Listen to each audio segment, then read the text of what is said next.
এখানে চাঁদা, ঠিক আছে, এখানকার চাঁদা নিতে এসেছিল, ঠিক আছে। আমি শুধু জিজ্ঞেস করেছি যে কোথায়কার চাঁদা বলে এত মানে ঝামেলা অশান্তি শুরু করেছে, ঠিক আছে। তারপরে নাকি আরও 10-12টা ছেলে নিয়ে এসে আমাকে বাইরে মারধর করেছে, ঠিক আছে। আরও অনেক রকম 5,000 টাকা চাঁদা চেয়েছে। আবার এটাও বলেছে তো আবার হিন্দুদেরকে নাকি কেটে ফেলে দেবে বলেছে, এই কথাটা বলেছে এখানে বর্ধমানে বুকে এই কথাটা বলেছে।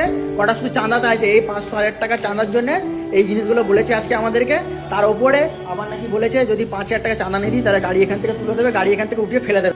এই ফুটেজটা হচ্ছে গায়ে হাত দেওয়ার আগে আধ ঘন্টা দিয়ে এ আমার সাথে এরকমই তর্ক বিতর্ক করছিল, বাট গায়ে হাত দিচ্ছিল না। কেন হাত দিচ্ছিল না? যখন গায়ে হাত দেওয়ারই থাকতো তাহলে ভাই পরে আগেই মারতে পারতো, আগেই ঝামেলাটা করতে পারতো, আগেই গায়ে হাতটা দিতে পারতো। যখন গায়ে এতই জোর ছিল তো ভাই আগেই মারতে পারতো, বাট আগে মারিনি। ওই 10টা ছেলে 10 জনকে ডেকে এনে মারা কার পরিচয় দেয় ভাই? সেটা তোমরাই এটা ডিসিশন নেবে যে কার পরিচয় দেয় ভাই। এতগুলো ছেলে এসে যখন এইভাবে আমাকে গায়ে হাত দিচ্ছে, প্রথমে মারতে পারতো। গায়ে এতই জোর ছিল, যখন এতই দাদা ছিল তো প্রথমে মারতে পারতো। তখন এত ছেলে নিয়ে এসে এখন এসে আমার গায়ে হাত দিচ্ছে। এই জিনিসটা, এই গায়ে হাতটা, এই রাগটাও আগেও দেখাতে পারতো আমাকে, বাট না, 10টা ছেলে এনে ব্যাকআপে তারপরে এই জিনিসটা আমার সাথে করলো। আর এখানে হচ্ছে এই ছেলেগুলো যারা পরে আছে, ঠিক আছে, আরও এই ছেলে কটা আছে গাড়ি নিয়ে, যারা কি আমাকে হুমক দেয়।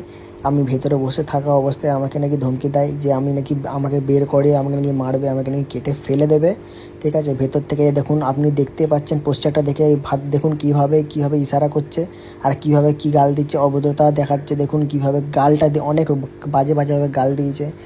আর থ্রেট দেওয়া হয়েছে যে নাকি আমাকে আমি যদি বাইরে বেরোই আমাকে নাকি কেটে ফেলে দেবে, আমাদের নাকি এখানে থাকতে দেবে না, আমাদের নাকি এখানে ব্যবসা করতে দেবে না। আমার দাদার সাথে দেখুন খিস্তি খামারি বহুতভাবে করেছে, ঠিক আছে। আর আমাকে নাকি ওপেন থ্রেট দিয়েছে নাকি আমি বেরোলেই নাকি আমাকে কেটে ফেলে দেবে এরা।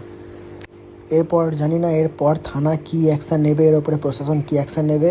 তো আমরা এটাই বলতে চাই কি এটাই কি আমাদের আজকে বর্ধমানের বুকে থেকে আজকে এভাবে আমাদের উপর একটা ব্যবসাদারের উপর অত্যাচার করছে, কি এইভাবে কি চলতে থাকবে এই জিনিসগুলো?